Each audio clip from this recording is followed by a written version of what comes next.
नमस्कार प्यारे बच्चों, हिंदी ज्ञान चैनल में आपका स्वागत है। प्यारे बच्चों, पिछली कक्षा में हमने कबीर की साखियां, पहली 4 साखियों की हमने व्याख्या समझी थी। आज मैं आपको बाकी की साखियों की व्याख्या समझाऊंगी। तो बेटे, अगली साखी है, विरह भुवंगम तन बसे मंत्र न लागे कोई, राम वियोगी ना जीवे जीवेता बोरा हुई। इस प्रस्तुत साखी में कबीर जी कहते हैं कि यदि किसी मनुष्य को विरह रूपी, विरह होती है अपनों से दूरी, अगर किसी मनुष्य को विरह रूपी सांप डस लेता है तो वो मनुष्य इस संसार में कभी भी जीवित नहीं रह सकता। उसका इस संसार में जीवित रहना मुश्किल है।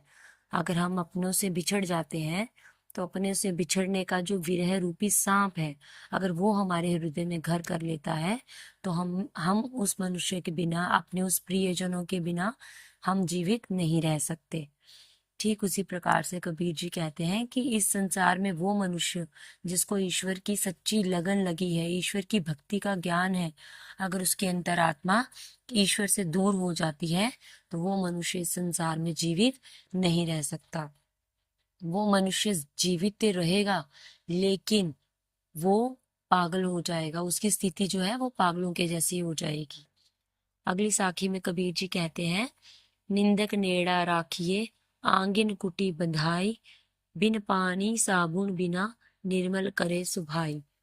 प्रस्तुत साखी में कबीर जी कहते हैं कि जो निंदा करने वाले मनुष्य है, जो मनुष्य हमारी निंदा करता है, उसे हमें अपने आंगन के पास या आंगन में ही कुटिया बना करके रख लेना चाहिए, क्योंकि जैसे जैसे वो हमारी निंदा कर हमारी कमियों के बारे में बताएगा तो हम बिना साबुन, बिना पानी के, मतलब बिना किसी भी प्रयास के हम अपनी उन कमियों को दूर कर सकते हैं।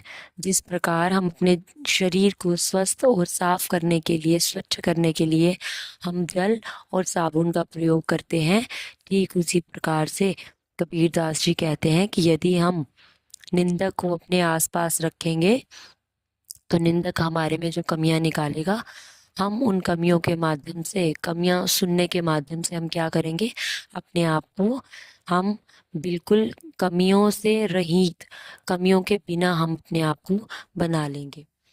अगली साखी में कबीर जी कहते हैं, पोथी पढ़ी पढ़ी जग मुआ, पंडित भया न कोई, ढाई आशिर पीव का, पढ़े सो पंडित होई।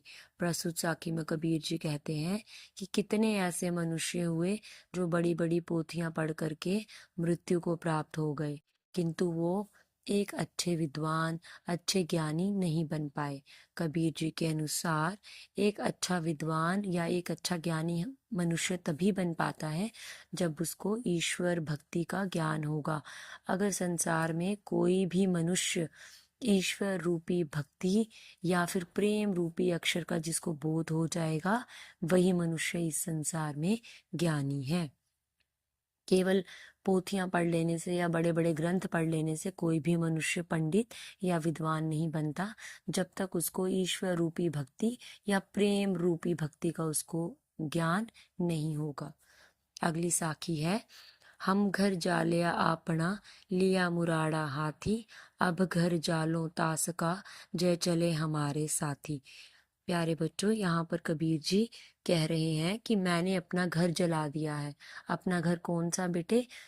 जो वो घर जिसमें वो सांसारिक वासनाओं में बंधे हुए थे, जो सांसारिक वासनाओं में, मोह माया में वो जो जकड़े हुए थे, उस घर को उन्होंने भक्ति रूपी ज्ञान से जला दिया है। और कबीर जी कहते हैं कि लिया मुराड़ा हाथी, मुराड़ा बेटे मशाल होती है, ठीक है? तो यहाँ पर वो ज्ञान रूपी मशाल की बात कर रहे हैं, भक्ति रूपी ज्ञान की मशाल। तो कबीरदास जी कहते हैं कि मुझे अब भक्ति रूपी ज्ञान का बोध हो गया है और मैंने अपने हाथ में वो ज्ञान रूपी मशाल ले ली है। मैंने अपना सांसारिक वासनाओं वाला, मोह माया वाला घर मैंने जला दिया है।